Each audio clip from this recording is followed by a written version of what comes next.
All right, well, welcome everyone. Thanks for being here tonight for another CAG meeting this summer. I appreciate everyone taking out the time this evening to join us. Tonight, we're going to have a couple of speakers here from the city of Portland. We'll also have a speaker too from the North Portland Greenway Trail. Our first two guests will be Maya, I hope I'm saying your name correctly, Maya Agarwal and Brett Horner.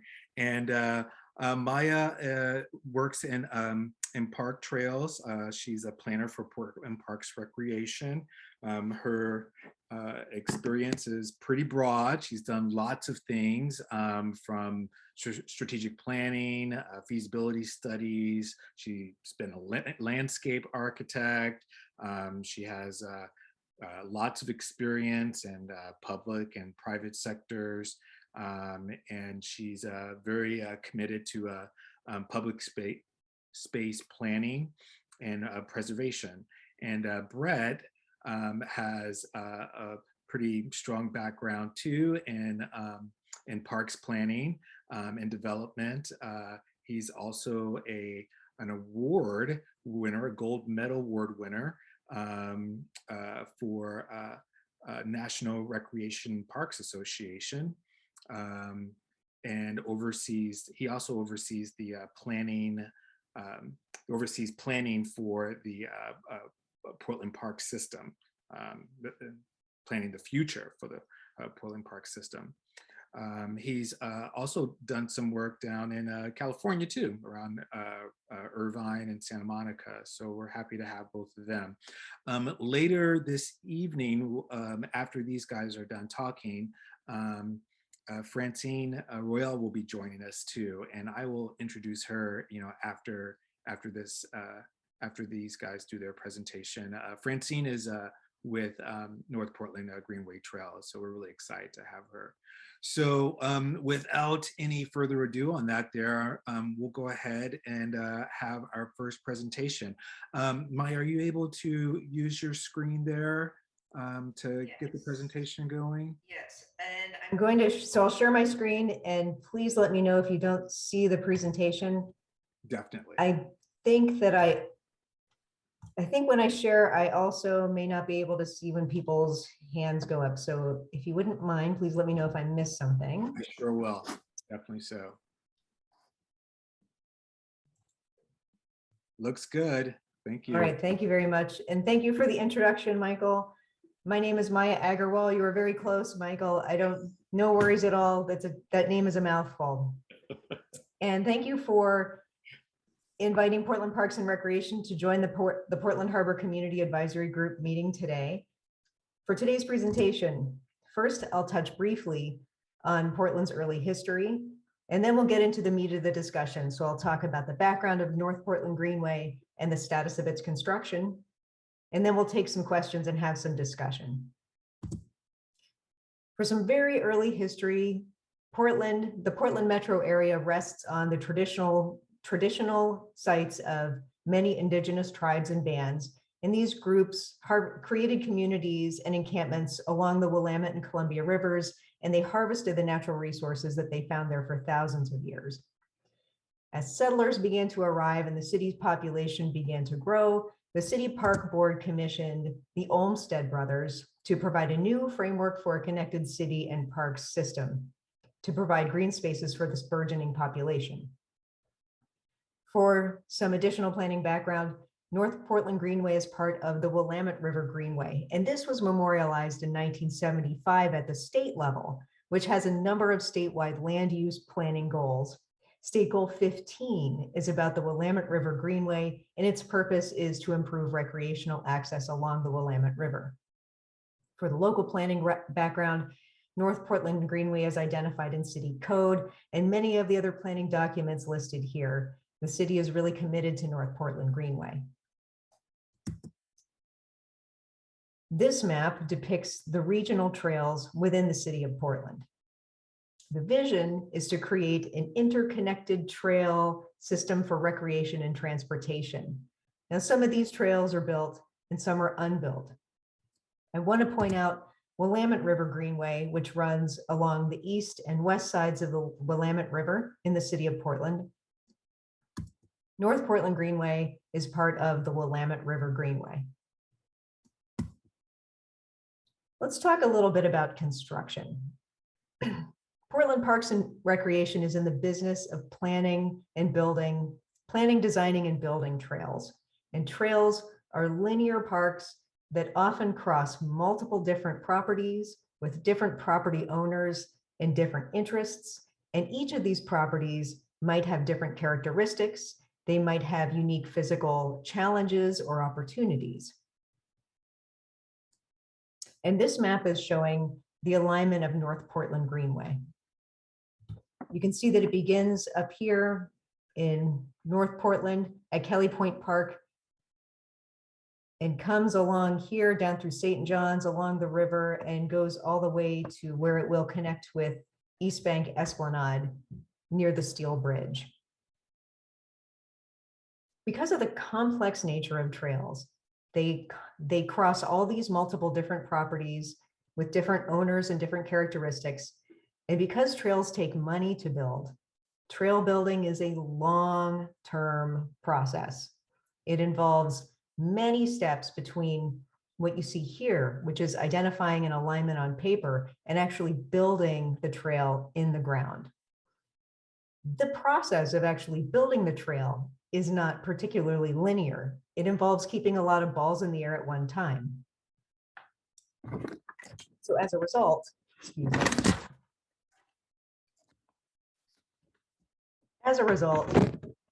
trail building is often opportunistic.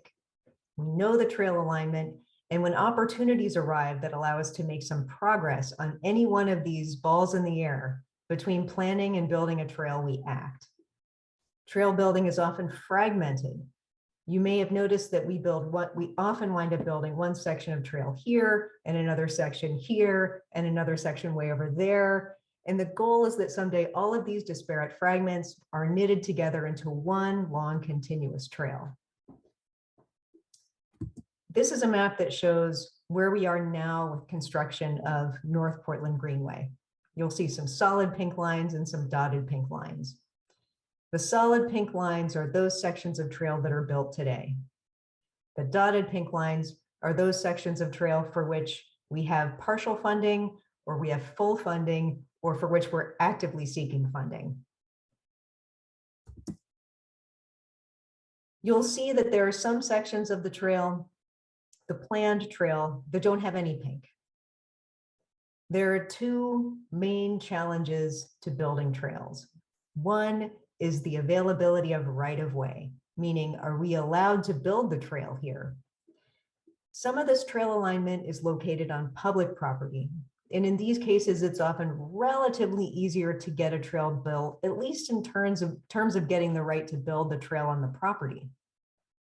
When a trail alignment is on private property, trails are built in one of two circumstances, typically.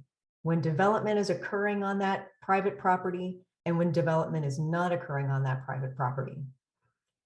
When development is occurring on that private property, major public trails and trail easements are required on properties where the trail alignment is identified in city code, and when that new development or redevelopment will increase the use of the existing trail facilities or increase the need for new trail facilities.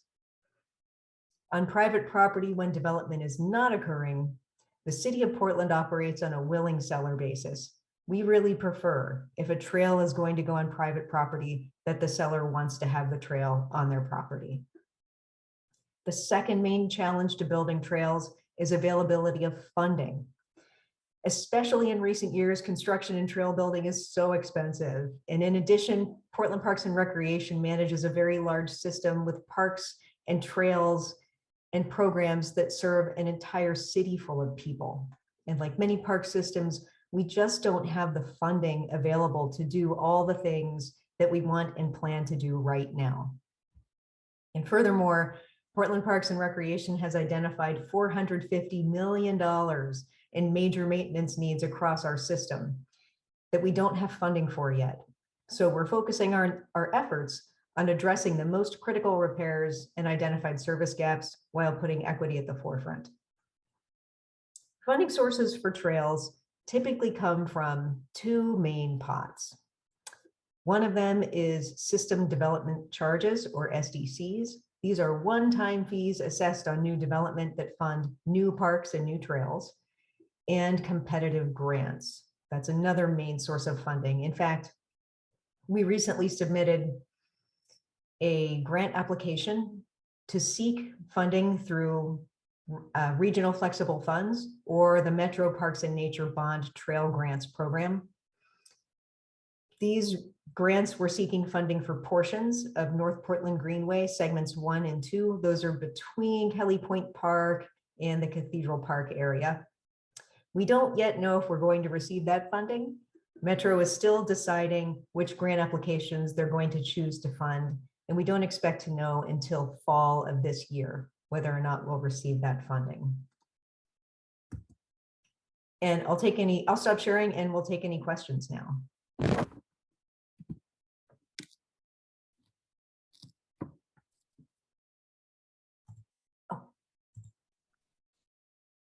Okay, thanks. Darn it, why do I not know how to stop sharing? Here it is, thank you. You'd think I never haven't used Zoom in the past 2.5 years. Yeah, thanks for that. Thank you very much. Yeah, so if there's any questions, yeah, either raise your hand. Looks like Laura, your hand is up there, and then we have. Hi, yeah. Maya, I have a question about the challenge with houselessness along the trail. Like the Springwater Corridor Trail became incredibly dangerous. I know in my neighborhood, the Peninsula Crossing Trail has become basically houseless, one large houseless encampment from Willamette to Columbia Boulevard. And I want to make it clear that I'm not judging these camps of houselessness. I get it. But it also becomes a place that I can't use anymore as a cyclist. And I know they need to go somewhere, and I know the city is sweeping, indiscriminately here and there, trying to pretend that houselessness doesn't exist in Portland. I mean, it's a huge problem. I just wonder, I'm all for the Greenway Trail, and I just wonder, I don't know, I was saying this today when I was down at the Cove with Katie Weil. I think the houselessness issue is very much a part of any kind of remediation that's going on at the Cove or anywhere, because these people need to be somewhere. And sadly, it seems to be often, a very challenging interface for those of us who ride or walk these trails. Can you speak to that? I wish that I had the answer to this problem and this issue that we live with.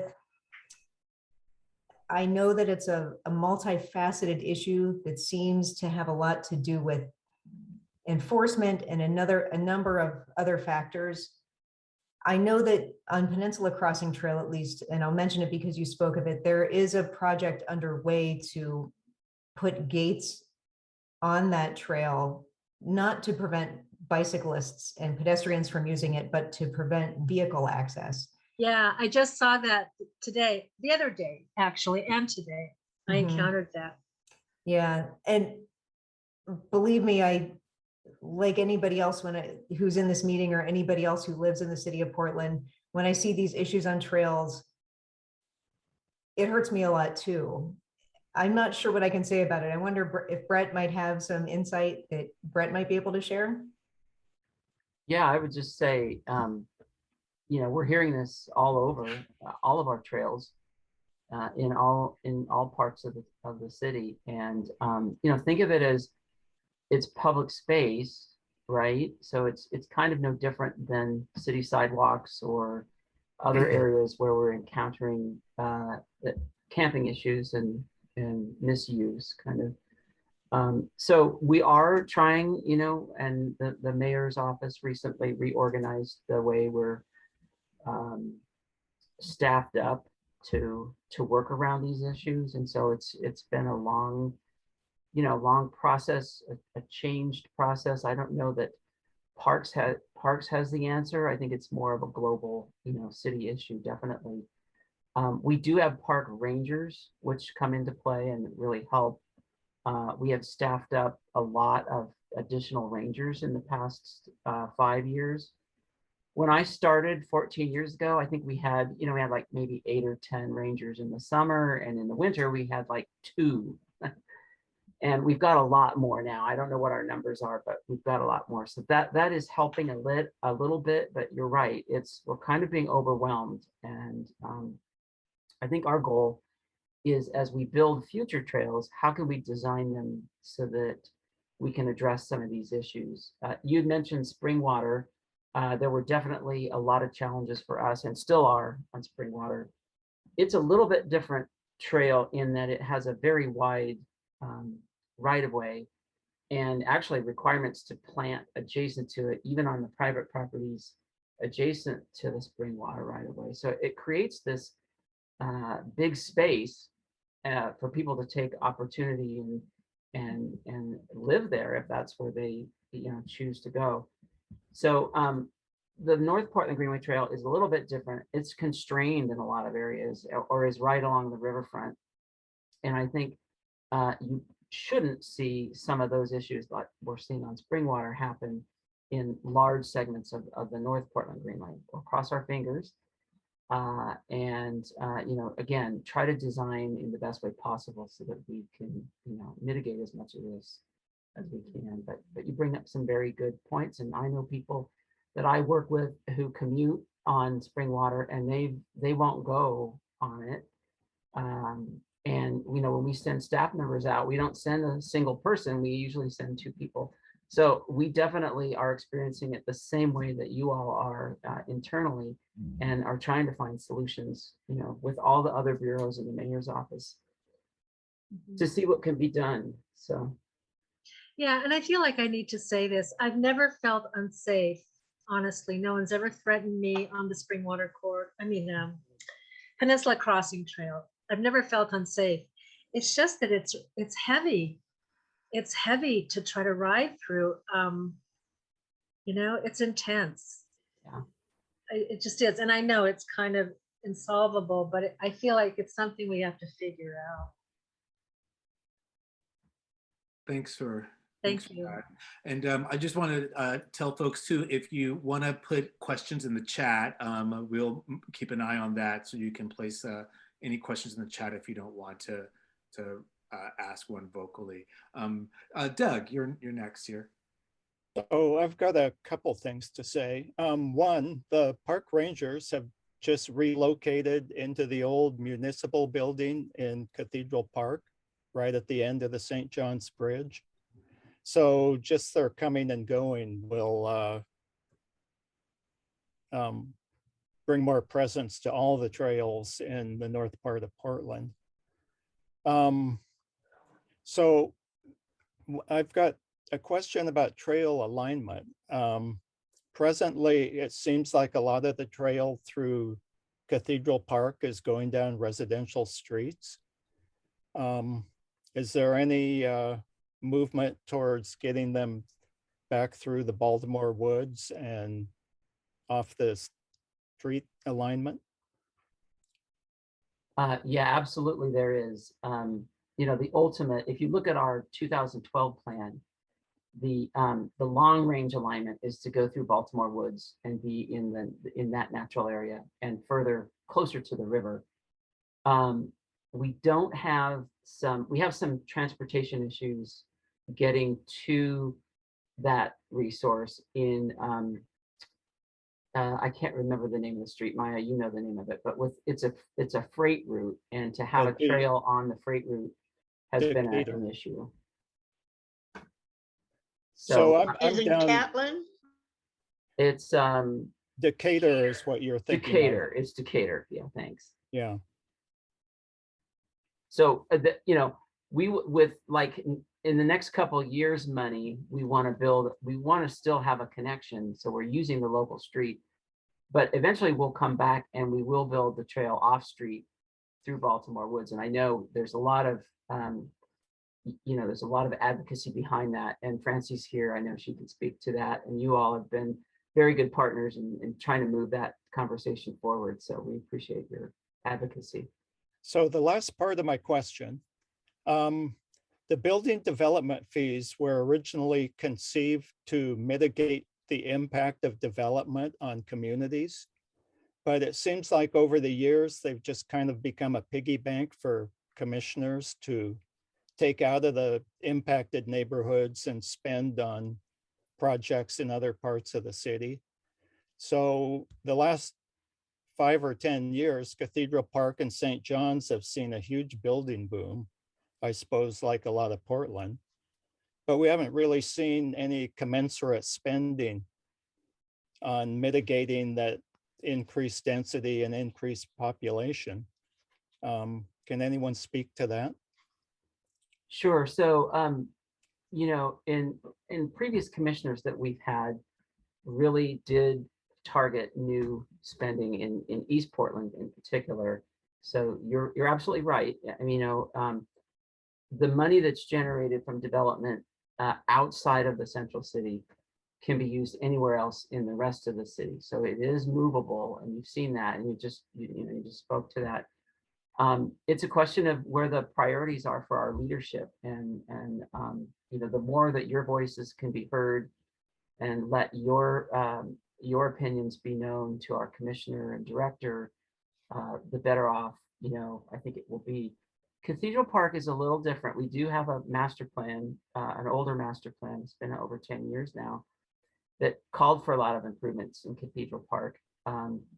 What is somewhat limiting investments there is it's an existing park, and so it's providing some park service already. What we've been targeting in recent years are areas of the city where there isn't a park even. So we're using our money to either acquire land to build a new park, or we're making improvements on sites we've already acquired, but there's nothing there. And so I would say, again, it's a question of prioritization.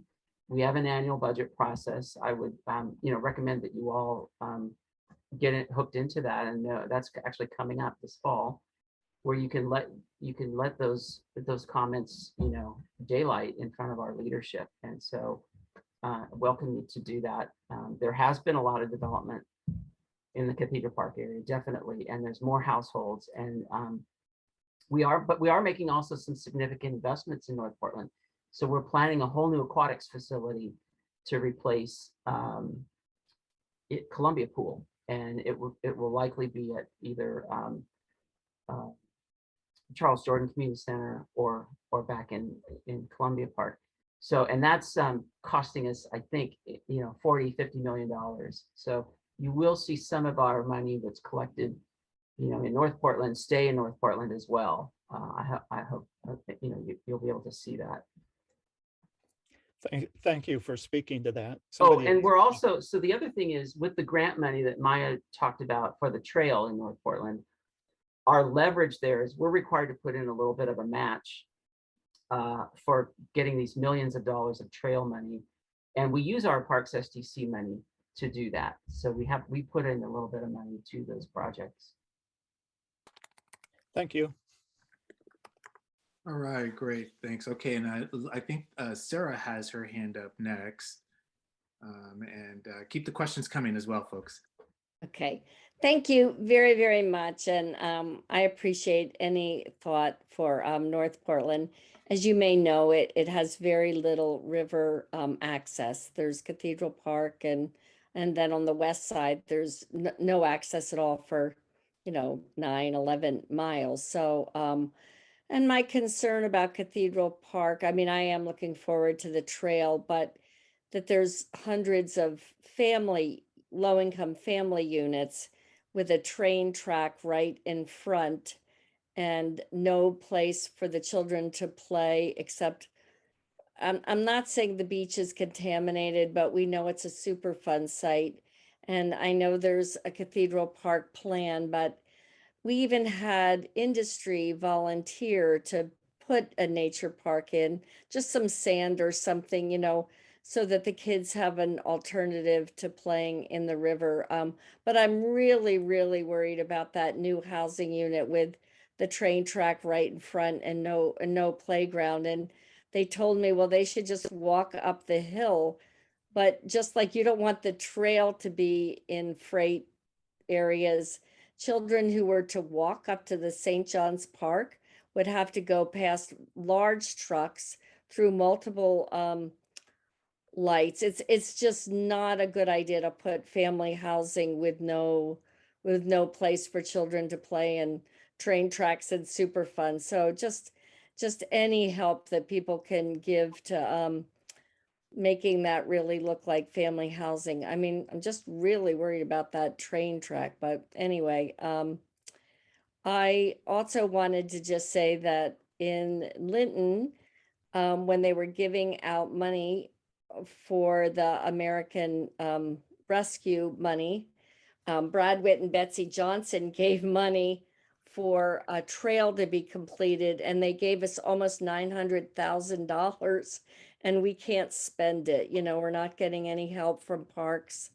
So I don't know who we should contact, but we're just really trying to figure out. It's already on the map. The trail's on the map. We have $900,000, and it would be, just as you said, it would be a piecemeal. It would be one of those fragments, but it is on the map already. So who should we talk to about that $900,000 that is going to go away in a couple years if we don't use it? Sure. So I haven't been directly involved in it, but I know our property management staff have been working on contacting the property owner there to get, we need to do some survey work to find out exactly where the easement is for the trail to build on. And I know that work is ongoing. I know Dennis James in our property management group has been to some meetings, I think recently, on this. Maya and I can follow up and let you know what the status of that is, but we do have staff engaged in trying to figure that piece out. Okay, well, just wanted to let you know that's a big hunk of money that we hope we can Yeah, use. and thanks for obtaining that. That was a lot of times, it's the community that pulls the strings and gets the funding and gets the political support for these trails. So appreciate that.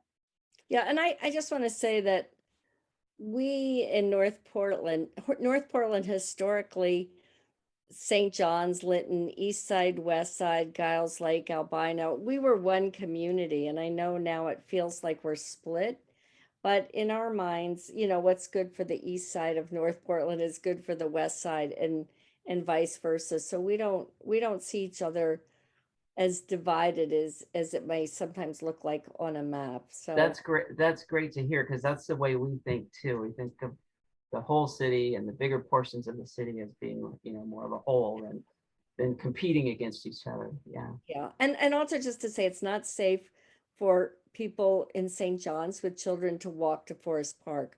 So even though there's all that land, it really difficult for people to access Forest Park. And I know we have the new center, and that's a great thing, but no one should look at a map and think, oh yeah, all the families are walking across the St. John's Bridge to go to Forest Park. There's no real trail across the bridge that would make many families feel. Some people will do it, but not everybody. Okay, okay, thank you. Thanks, Sarah. Thank you.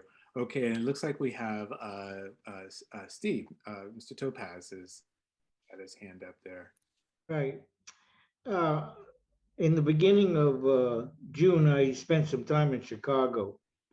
The reason I bring that up is I did not see the homeless problem in Chicago that I do here. In fact, my hotel was right on the lake, right next to one of the big parks. No homeless. And 2 weeks ago, I was in Lexington, Kentucky for a week. No homeless. And most of the places over there to rid themselves of the homeless problem is they have ways of teaching the homeless to support themselves, not just give them a place to live and hope they figure it out themselves. They actually have active programs to help people get up and get out. The other part of over there, I was brought up on the East Coast, lived in Mystic, lived in Duxbury. These two towns were incorporated in the 1635 era. And there was always public right of way to the water from the very, very first days of these little towns. And I do not see that in the harbor. Was there ever a state rules that said there had to be public access to the river? Because it was fundamental.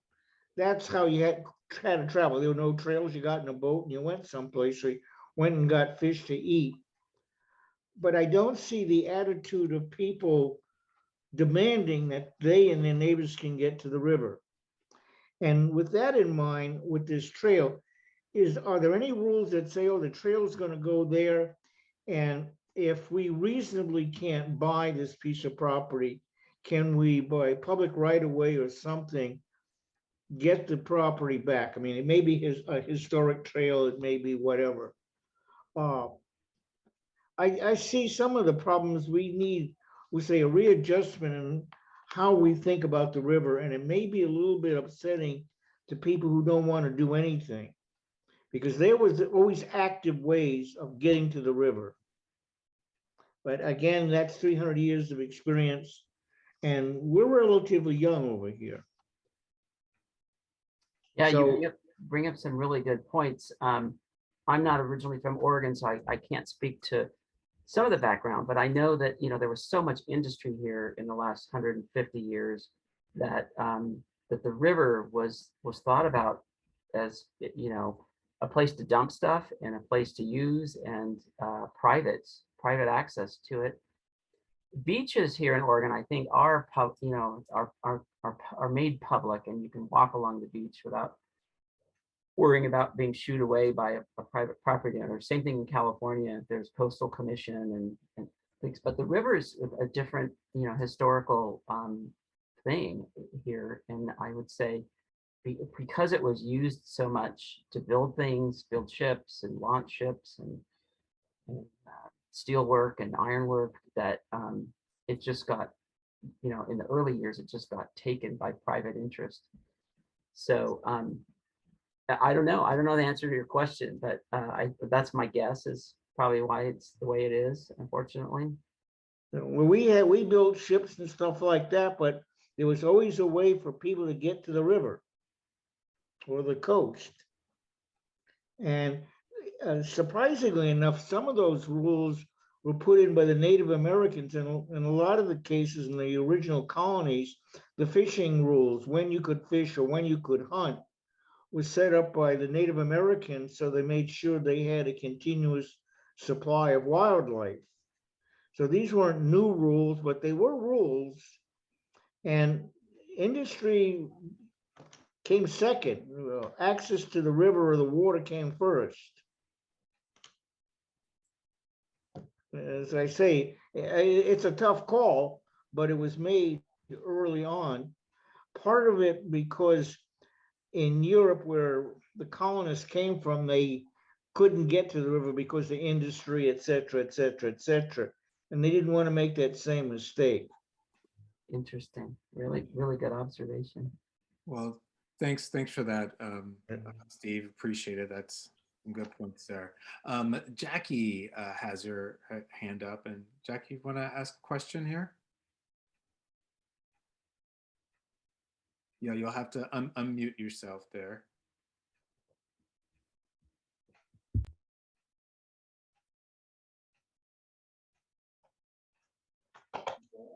Now I've forgotten my question. I'm sorry.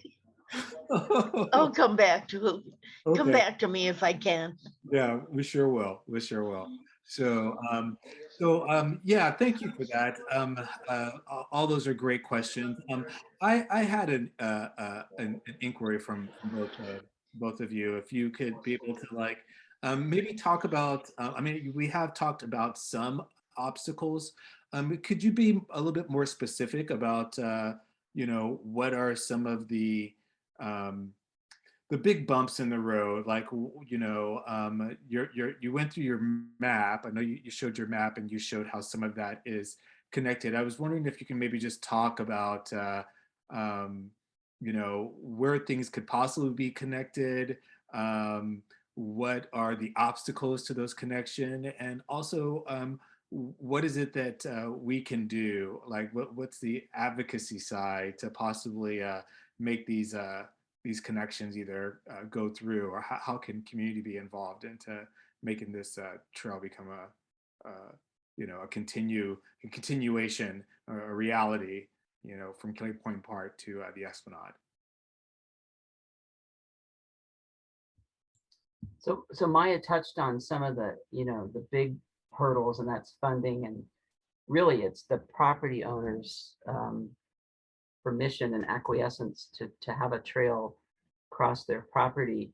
Um, that's and then in addition to that, what you all are focused on is there's cleanup on some sites that needs to happen, and there's a huge liabilities. I'm thinking like Lampro Steel property, south of Cathedral Park, and McCormick Baxter, and going around University of Pacific or University of Portland. Those are some really significant, I think long, multi-year efforts are going to have to happen to make those pieces of the trail happen. That's why we try to look at going into the street network a little bit as an interim solution, so at least we can get the connectivity going. But in terms of what you all can do, I think the more that you can advocate for, getting the Superfund work underway and funded and started, the better for all of us, right? And that's very helpful for us. The other thing is, I know it just closed, but our grant applications had a public engagement phase where you could comment on the projects and say, yeah, I really like this project, I want to support it. I know Francie's group, NP Greenway, has probably done a lot of that already. So we thank everybody that weighed in on that. We did get some initial feedback from Metro that said we got a lot of comments on the Portland trails that were put in for funding. So thanks for all of you that did that. That's very helpful. And we can get you on a notice list, maybe, to let you know when these things are going to happen, so that you can have some time to, reflect on it. And if you want to weigh in and support the projects, or let Metro know of your priorities, then we can do that. Okay, fantastic. And then I have one more inquiry about. I'll kind of preface it a little bit. I knew at one time in LA that there was an extensive above ground cycling network that actually went through a lot of the backyards of people's properties, and I think there was like a right of way that was kind of implemented. So today they're probably more like alleyways now, but at one time there was an extensive network of kind of like a boardwalk, but it was specifically for cycling. And this is during 19 teens, at the turn of the 20th century. And I was just wondering if there was any alternatives to like asphalt, or to kind of deal with some of these more tricky areas where being on the same level as cars could be maybe there's an alternative, or that could we could be able to move forward with the trail by using alternative means besides actually having to have everything at ground level and using asphalt. I wonder if you can address that there. Great, good ideas. Actually, the North Portland Greenway plan that we did in 2013 envisions a cantilevered trail that comes out around University of Pacific on the bluffs there. So there's no room with the railroad that goes through there and the bluffs. There isn't space horizontally to to build on soil. So it actually envisions this cantilevered trail segment that snakes around that part of the alignment. Will be very expensive, and it will be hard to engineer, but we did a spanked esplanade, right? So we can do, as long as there's a will, there's a way. And so yes, there is that. I'm not aware of that Los Angeles plan. That's interesting. I'll have to go back and look at what you found there. I hadn't heard of that. But yeah, the other thing is, in terms of surface material, it's very difficult in our climate to get something to work, like more soft surface kinds of things. In California, they can use like decomposed granite or very hard, compact, stabilized soil, but it doesn't work so well in our, our rainy weather. So we're always looking for new products and new things that we might be able to use. So if you have any ideas, and the segment through Baltimore Woods may have a more soft surface or an offshoot that goes on the side of the paved surface if you want to walk on it on a more, not deal with concrete or asphalt. So those are all really good suggestions. As we get, into those projects and in design, there'll be more public engagement. So, that would be another opportunity where you could, kind of weigh in on what you'd like to see in terms of surface materials and how the trails are actually built. So. Okay. All right. If there's any way that I can possibly ask if Brett and Maya can you hang out with us for a little bit here, and we can go ahead and have Sure. Francine do her, and then we can maybe ask a few more questions. Yeah, it looks like you have a few more hands up. So Is that okay? Can folks either put your question in the chat, if you remember it, we can get back to it after Francine's. But before we move on to Francine, I made a horrible mistake without doing our announcements when we first started. I did not follow my agenda for the evening. So I was going to ask Sarah if Sarah, wanted to make any quick announcements that I missed at the beginning of the meeting. And if you wanted to, I also missed our land acknowledgement. I'm sorry, guys. I have I think I'm just hungry. But if you could, if you want to do the land acknowledgement, I want to give you some space to do that, and also do the announcements, and then we'll move on to Francine. Well, I feel like Maya kind of did a land acknowledgement, so I want to kind of acknowledge that I was grateful that she did acknowledge that history, and and continue to study that history. So thank you for that. And I think our main announcements are that we're going to be at the Cathedral Park Jazz Festival this weekend. We'll have a table that will have lots of people working on the Superfund, on Baltimore Woods, and a lot of people just really looking forward to having a clean river and equitable access and good jobs at the same time. So look for us at the Cathedral Park area. The Braid River Campaign is going to have a children's area that's focused on beavers. So a lot of fun with kind of our beaver booth. I'm going to do a river tour along the river at 6 o'clock Friday, Saturday, and Sunday night. So if you want to come down and have people point some things out to you, come on down at 6. And the only other announcement I think I have is that the Braided River Gallery, which is the history of the Lower Willamette, that is in City Hall at the moment and for August. And you just walk in City Hall and it's just right there, that exhibit. We are going to do a reception on I always forget what day we're doing it on. July 27th at 12:30. We're having a reception in City Hall. Tomorrow, there's no room to invite anybody, but we are taking a group of teenagers, Michael and I, tomorrow we're taking BEAM, the Black Education Achievement Movement, on a tour of the Lower Willamette River on ground. And this is the third in a series of tours for them. And then the next day, we're taking some youth on a boat tour to do an assessment project of the riverbanks of the Lower Willamette. So 2 teenage activities coming up for us. We're spending Thursday and Friday with teenagers along the river, and we'll be excited to share our assessment results on the health of the banks of the Lower Willamette. So Michael's going to be our captain of a platoon boat. We were going to go in canoes, but we decided to go in a platoon boat. So they seem like all really exciting things. And anyone who wants to, work with us, we work on history and culture of the area. Just like you said, industry wiped out a lot of our access, but it also wiped out a lot of history.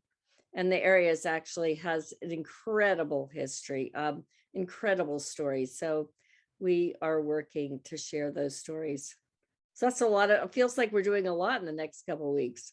Yeah, we are. Yeah. So anyway, Thanks. join us, everybody. Come see us at the Cathedral Park. Come to our booth. And if you want to, look at, we're not perfect at riverbank assessment, but we're going to give it a try, and going to be excited to share the results. Thanks for that. And if there, I have like a couple more minutes for a couple more announcements, and then we're going to jump to Francine. So if anyone has any additional announcements, any of our agency folks, I see some folks here from EPA. Oh, I see Laura's hand. Laura, you want to say anything? Yeah, I want to announce a picnic in Cathedral Park, Thursday, July 21st, 5 through 8 p.m. I put this in the chat. It's more sampling. This has been the year for sampling. My gosh. So on this evening, at this picnic, we're going to learn about DEQ sampling results, about the PCBs that were found in Cathedral Park near North Bradford. And we're also going to meet the OSU in-water sampling scientists who are working in the river right now. So there's just, it's going to be a good night. We're going to learn more about what we're dealing with.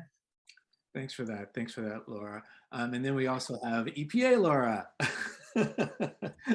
Thanks, Michael. And hi, everyone. Good evening. It's great to see all of you. I think most of you know me, but I'm the Community Involvement Coordinator for EPA for Portland Harbor. And EPA and DEQ will also be joining the CAG. So Sarah and Doug and Michael, thanks for having us with you at your table at the Cathedral Park Jazz Festival this weekend. So we're excited to be there. And the only other update I have, I'm going to put this in the next listserv announcement in August that we have for EPA for Portland Harbor. But we do have an update on a study that was done. EPA and DEQ did a study on, it was called the Willamette River Upriver Reach Dioxin and Furan Sediment Investigation. And I won't go into a ton of detail in it because we have a fact sheet, which is what I wanted to share with everyone. So I'll put the fact sheet in the chat. It's just 2 pages and it has links to more resources, but it is important and it has the main conclusions from the study. There were 2 like high level conclusions. So I'll put that in the chat and that's all I have. So thank you so much. Well, without any further ado, thank you everyone for all those announcements. We're all excited about what's happening close to our river. And without any further ado on that, we're gonna bring on Francie. Thank you so much for your patience. I really appreciate it. And I'm so sorry I made that horrible announcement mistake at the beginning of the meeting. I was just so excited about Trail Talk. So, and if we can go ahead and put up the slide for Francie. And if you want to introduce yourself and maybe tell us a little bit about MP Greenway, that would be great. Michael, thank you very much. I'm very happy to be here. Also, Jay Bockelman is with is also at this, on this Zoom. He's also a member of NP Greenway. We are the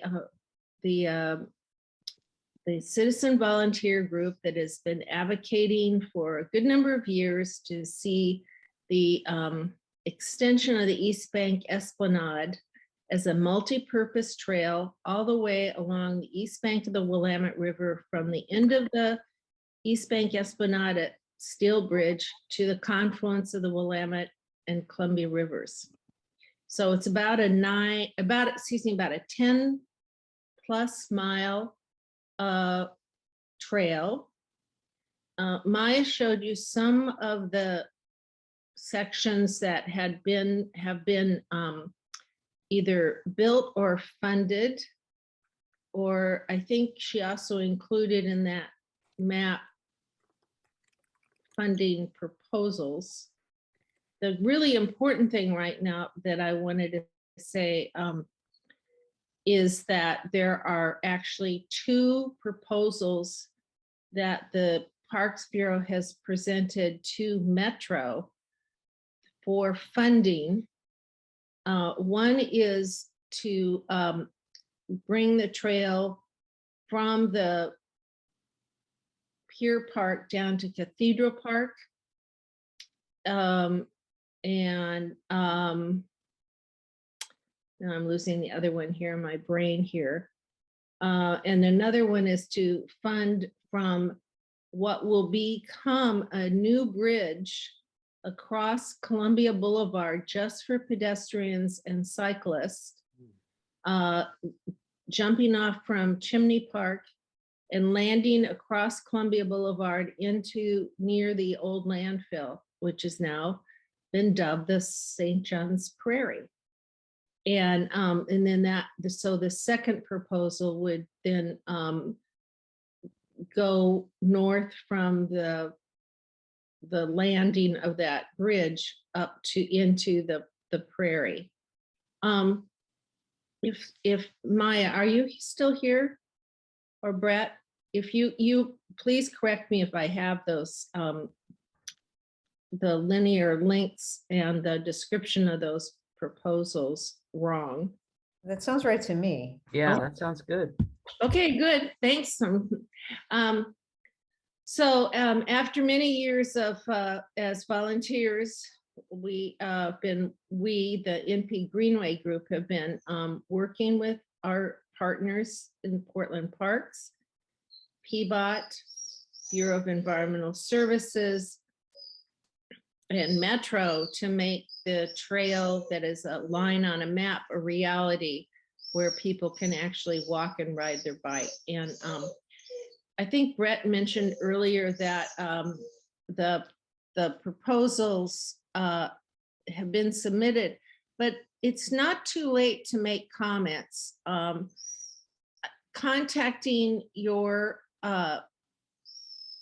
Metro representative, which in North Portland is Mary Nolan, and other Metro commissioners to let them know that you really support these 2 North Portland Trail pieces to be funded. They are ways for people to get closer to the Willamette River, people who live in North Portland. And once the rest of the trail is connected, they'll get people from around the region to the river. So, so I really want to thank Michael for reaching out, and you've made this possible, reaching out and inviting Brett and Maya and me and Jay to talk to you all tonight. You all are really interested in the river being cleaned up, the bank, so it's accessible and safe for people to use. I think the trail work through Willamette Cove is really important. There is no specific proposal to fund a trail through Willamette Cove right now, but I do think it's going to be important for citizens to make their voices heard, that we do want a trail that's safe through Willamette Cove, and that the cove should be clean for people to get through there. It's a 20+ acre site that our tax dollars, we voted to spend our tax dollars over 20 years ago, and we still don't have a safe trail through there. Homeless issues aside, but a paved trail that's safe for bicyclists and pedestrians to get through there. The University of Portland is in the process of, they purchased a section of, a portion of land below their campus. You all are probably quite familiar with this. And they have been building sports fields on the lower campus. In the next year, they will be required, as part of that process that Maya described, to build a trail through their property as part of their new development. And as a advocacy group, we follow that to make sure that that's actually going to happen, that the city will require that, not let it slip through the cracks, that it's important for that section to be built by the University in Portland. So that's pretty much, I covered a lot, but I really appreciate the chance to talk to you all. And I just want to extend an invitation that our group generally meets roughly the same time your group meets. We shifted our board meeting to a week later, so Jay and I could be here tonight because we feel it's really important that our groups talk to each other, and we hope that we can continue conversation. So thank you. I'll take any questions. Yeah, thanks so much for that, Francie. And Jay, if you have anything that you would like to share, please don't be shy to chime in anytime. I was going to ask, what was there? I do have a question, and if folks have questions that they may not want to ask verbally, please put your questions in the chat there too. I was wondering if you could be able to, I was wondering if you could be able to talk a little bit more about the difficulties of I guess what I've heard from cyclists that getting around UP is like the really challenging part for this trail. And Brett had talked earlier about talking about a cantilever section so I was wondering if you can give a little bit more detail and maybe talk about it. Is that still a true impediment? Have we moved past that? And then I had another question from anyone that is on from Metro, if anyone or from the city, about Willamette Cove, and if there's any conversations or planning about the trail going through the Willamette Cove, since that's a huge focus right now.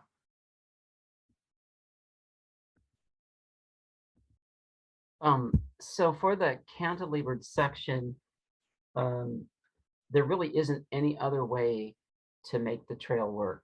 And that's why it was proposed as part of the alignment study. I guess the only other way to do it would be to go inland, like we've done, further north, where all the industry was prohibiting us from getting a trail through. And it would go, sort of on the east side of University of Portland and follow Willamette Boulevard and be more of a street system connection. When we were doing that trail alignment, the community felt very strongly that we needed to follow the river as best that wherever we could. And so that's why that cantilevered section was put in place, is to follow the true contours of the river and keep people close to the river. So, like I said, East Bank Esplanade, we put the trail out on the water. We couldn't do that today, but back then we figured it out. And like I said, although it will be expensive and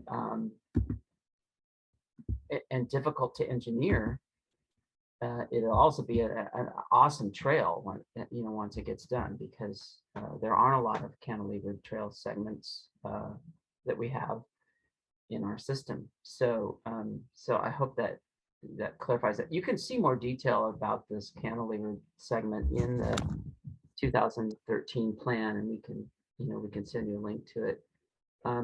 Remind me what the second part of your question was about. The second part of the question was if there was just any conversation about, what's happening with the trail going through Willamette Cove. Oh, okay. Yeah. Connecting from UOP. Yeah. Just kind of give give folks an idea like what's happening there. Yeah, I know our parks director, Adina Long, has had some conversations with Metro leadership about maybe moving that forward. We do have a pretty good trail alignment plan in place already for Willamette Cove. And it's probably close to being doable because it avoids a lot of the cleanup areas. So it's more inland. And then there's these little spurs that come off or overlooks and get you closer to the river, but it's not right on the water. So, and many of you are aware of that. I know you know the plan. I think we did that in 2009, maybe 2008, something like that. What's kind of holding it up is there's nowhere to go once you get north of Willamette Cove or south of Willamette Cove, because we don't have easements or right of way to make that connected. So if you did build on Willamette Cove property, which is a long stretch, it's not just the cove, it goes up further north, then you'd have sort of dead ends to the trail. And so I think that's one reason why there hasn't been a huge push to actually build the trail there yet. The other is there is a little bit of cleanup to do upland. So I would let Metro kind of, because they're the steward of the property, get back to you on sort of what they're thinking to be done there, because it's someday it's going to be an awesome place because it's a fantastic, beautiful resource, and people want to be there. We understand that, and so does Metro. I just want to say that in terms of dead ends, we have dead ends already. There's a dead end the trail that's on Swan Island, dead ends just before the, right after the sewage treatment plant or the pumping station, excuse me, on Swan Island, before it gets to the concrete loading dock. So there are dead ends already, but given our system of how we build trails, there are going to be dead ends. I really want to encourage that there's better, this has been a constant issue in terms of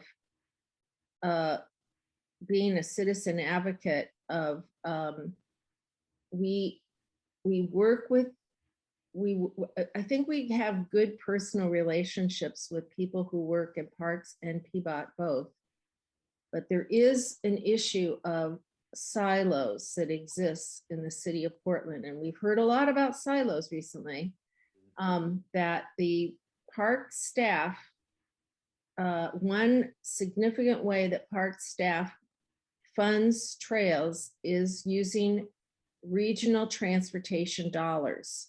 And often PBOT, which is the Portland Office of Transportation,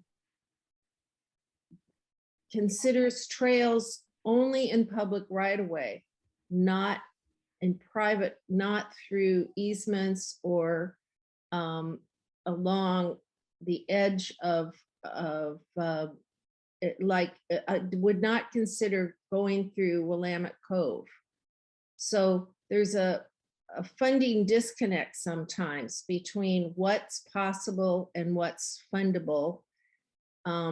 We could easily build a trail. We, the public, could have a trail go through Willamette Cove, but sometimes the funding isn't there. And I guess I'm sort of mumbling at this point, I'm sorry, but there's a disconnect, I'm trying to say, between what Portland Parks puts forward and what PBOT puts forward in terms of trail funding or in terms of how we get trails built. So the better cross commissioner cooperation and citizen advocates requesting that is going to be important. Thank you. Thank you for that. Before we go to the three, I see the three hands that are up right now. I was just wanting to ask Dana if she had a question earlier, and I wasn't able to get to it. If she wanted to take a moment and discuss your question here. I think it's really good, Dana. If you want to unmute yourself and ask your question. Hi, Michael. Dana has left the building. Oh, okay. Yeah, but I can. You want me to just read what she? Yeah, that'd be great. Go for it. Okay, so what Dana was thinking is along the lines of your question regarding our alternatives to asphalt and being on the ground. You know, especially when you're on the ground with dangerous vehicles or vehicles can bring harm. And so she was just saying there are some considerations. Sometimes when you think about a solution, take the whole system and take parts away from the system. She was saying, for example, oops, lost my place here.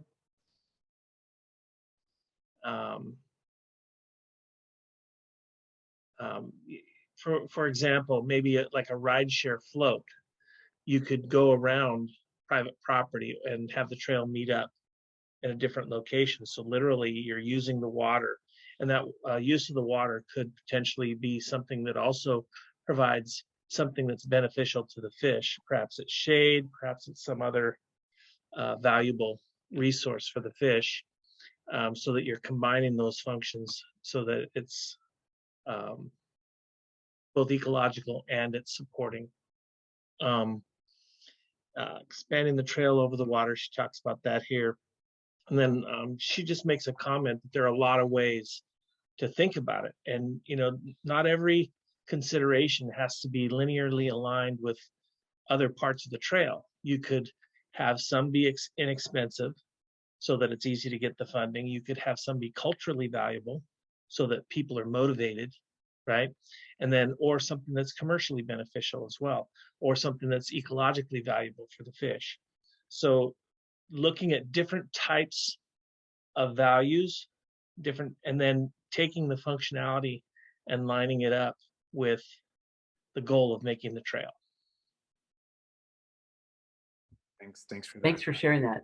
One thing, shade is actually not a good thing for the fish. We're told by the fish agencies, and they actually try to avoid shading. In fact, whenever you cantilever out over the water, you end up with a lot of federal agency permitting issues, and any footings or anything that are in the water, particularly, are also you have to mitigate impacts to fish from.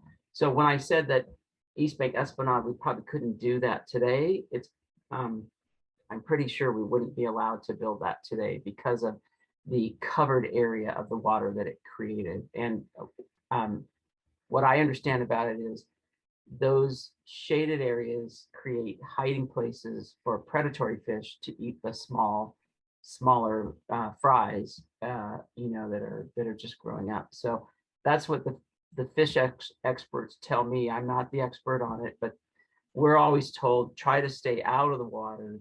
Now, having said that, Earthquake Ready Burnside Bridge may be looking at, because they're going to have to shut down the East Bank Esplanade for extended periods, they may look at some sort of ferry system that keeps trail access going while they're constructing that bridge. I don't know if it'll work out. They'll still have to mitigate, you know, their impacts to the water and to the fish, but that's generally not a good thing to cover the water. Creating shallow water habitat is definitely a bonus for fish. They like to have more shallow water habitat, and in large parts of the Willamette, you know, we've hollowed out the river, and so that's very deep water as you first go in, and that's not good for the fish. So the more that you can lay back the bank and create more shallow water habitat, the better from an ecological standpoint. But those are good thoughts about you know, alternatives. just to push on a point that Dana would make if she were here, she would say that those are secondary problems, like the use of shade. We're assuming that it's both shady and deep. So one of the things that she would respond with is creating it so that it's both meets the criteria you're talking about of having it be, in other words, if the goal is to keep the fish safe, there's probably a lot of very inventive ways to do that so that if something does go over the water, it's making it even more safe for the fish and that it becomes actually a haven. Yes, it will attract predators, but anywhere there's going to be fish, there's going to be a predator. But if it's really deals with size as a separation point, because she was talking about separating parts from the whole. If you deal with size, it probably could become something that solutions like that are actually especially for someone like Dana, they're relatively simple to create, and you can, with the right proper will to solve problems, can really create very unique solutions that are very impressive. So hopefully I represented her well. She'll hear it in the recording. Thank you. Okay, anyone else want to reply to that inquiry from MP Greenway or? Okay, all right, and then I'm gonna go to a person who hasn't spoken yet, and then we'll hit Doug and Steve here. I see Cassie has her hand up. Cassie, you have a question? Thanks, Michael. Yeah, Brett, I wanted to ask why the city has not, or maybe you have, but I don't think you have begun looking at forming an intergovernmental agreement with Metro for Willamette Cove. Metro and the port are committed to cleaning that site up. The master planning process is going to begin soon for the park itself. I am less familiar, and I missed the beginning of this meeting around the timeline for the trail portion of it, but there's gonna be components, Parks and Rec components to the nature park, I imagine. There's got to be more intergovernmental alignment starting soon. So what's the process to get there, and how can you be helpful in that? And how can the community be sort of aware of what that process looks like and be included? Sure. So I think I mentioned earlier, there are ongoing back and forth conversations with Metro and Portland Parks about Willamette Cove.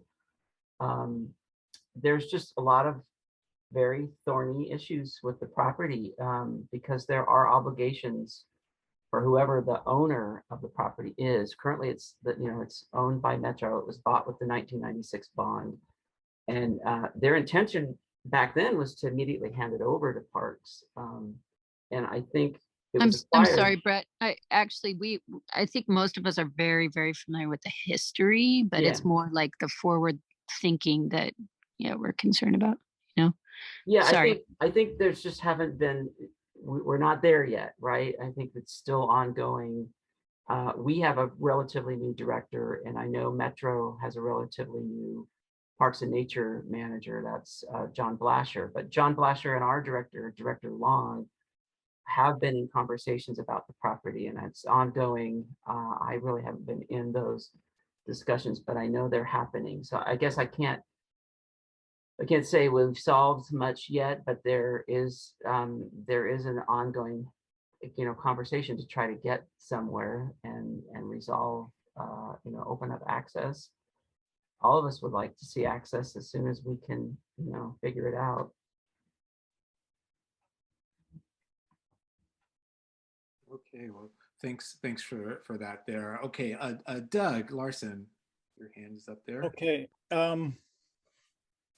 On July 28th, Metro Council votes on one of two proposals for funding Willamette Cove cleanup. Either they do the original proposal from the port and DEQ to inventory surplus waste on site, essentially creating a toxic waste dump inside the city, inside public property. Or they have access to funding to do a complete cleanup. And obviously the community focus is on a complete cleanup. So two points. The Greenway Trail people, it'd be really useful if you would make a position comment on leaving toxic waste in Willamette Cove, because the trail for both of you is going to go right through the proposed waste dump. So the vote will be on the 28th. If you could go onto the Metro website and just register a public comment on behalf of the Greenway Trail, that would carry a lot of weight with commissioners who are looking for public input. And the same goes for the Parks and Rec people. I know you work for bosses, but you also sit in staff meetings where you can make comments about feedback you get.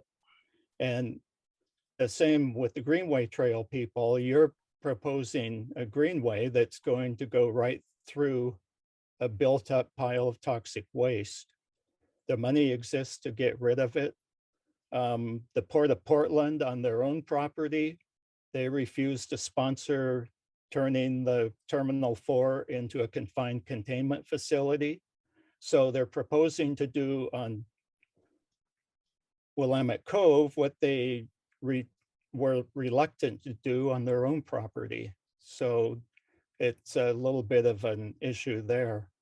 But any kind of pressure you can bring from the city to the Metro to clean up the property, and so kids aren't falling off their blankets and eating dirt on a pile of toxic waste. We would appreciate anything that can happen along those lines. Thank you. This is Francie. I'll say that NP Greenway did send a letter in support of the Portland Harbor Citizens. Cassie, help me out. I can't remember the name of your group. Position that the Willamette Cove should be completely cleaned up, just as you suggested. Thank you very much for that. Yes, we did send that, and we've told Commissioner Nolan, who is the representative for North Portland, our position. It wouldn't hurt to send something out that all the commissioners can read. Right now we've got about 3 votes that are in favor of getting rid of it. Mary Nolan's one of them. But we need a couple more votes. So anything you can do along those lines would be appreciated. We all benefit. If you could, it would help us, Doug, if you could send us some wording that you're thinking of for a letter, send it to either Jay or me. I'll try to do that. It doesn't need to be much. I mean, they get bombarded by public comment on all kinds of things. Their minds are on the interstate bridge now. So mostly we just need to put it back on their radar. Okay. So just a couple of sentences in an email that can go out to all the commissioners that you support removing the toxic waste completely. Okay. More of a reminder than a letter. Okay. Thank you. Mm-hmm. Thanks for that, Doug. Thank you so much. Okay, and we have Steve. A couple of things. Let's go on funding a cantilever system. As an engineer, I have a number of different definitions of a cantilever, but the Navajo Indian have built a cantilever over Grand Canyon. It's not much, but it brings in a lot of tourist dollars. And the question comes up, if you had, quote, a cantilever system, would it become enough of a tourist attraction that the tourism dollars couldn't help fund it? Next part of it is, how can I make it more economical? And right now we're throwing away huge amounts of structural fiberglass. They're called blades from the big wind turbines. if we could possibly start with, say, a university contest, how could we recycle these big wind turbine blades into a useful structure and have that as your structural material for your quote cantilever? You may be able to be ecologically a hero because right now they have no way of using that fiberglass up. They just chop it in little pieces and bury it. But as I say, the other thing is people like to be up and over things. And could we go to another department in the state or the city for tourism? That was the thought. All right. Well, thanks for that thought. That was a great thought, Steve. Happy you're here. Thank you. Okay. If there are any other questions that we have for our guest speakers tonight, here's your chance. We're probably gonna start closing this up here in just a little bit. So if there's any other questions for? Did Jackie remember her question? Oh yeah, Jackie, did you remember your question there?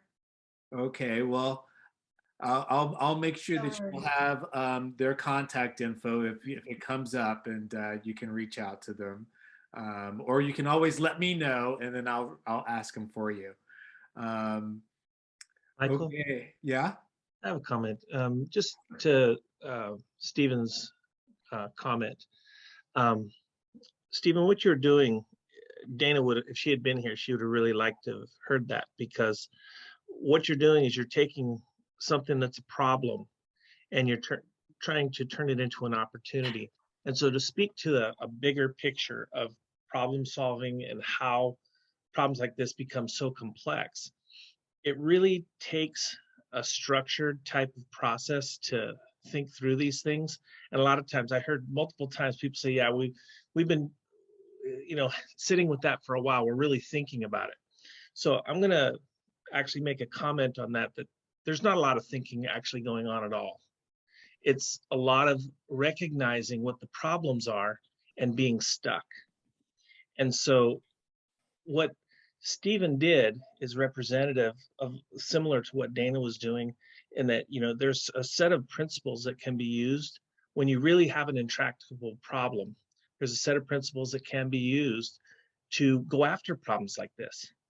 And I just want to make a pitch for that, because it's troublesome sometimes when you hear, we're thinking about that, or when actually, especially if the span of time is 20 years, there's people are frustrated probably by that, but also there's a lack of will. And it doesn't have to come from someone who has power. It has to come from someone who just is tired of it. That's my comment. Thanks for that. Thank you very much. Well, I wanted to thank our guests tonight. Thank you so much for hanging in there with us tonight, Brett, Maya, Francie, and I didn't hear much from Jay, but Jay, thanks for being here too. This has been a great conversation. If there are anyone that has any announcements that they need to make about anything that's coming up, we have a few people left. So thanks for everyone that's been hanging on. If there's any announcements for any events that are coming up, we know about the Jazz Festival, and there's also some information on the announcement that was sent out for tonight's CAG meeting. There's a lot of information on there too about upcoming events, and so take a look at those there. And if we don't get to see you this weekend, hopefully we'll see you at our next meeting in August, where we're going to be talking about salmon in the Willamette River. So so that's coming up again. Thanks everyone for taking out the time once again to be here. We really appreciate you being here. If there's any additional questions too, you can always reach out to me. Let me know if there's something that you need. My contact information is on the CAG announcement that went out too. Yeah, I think that's it. It's 8 o'clock and everyone's probably hungry, so it's time to get something to eat. Thanks once again, everyone. Thanks for being here.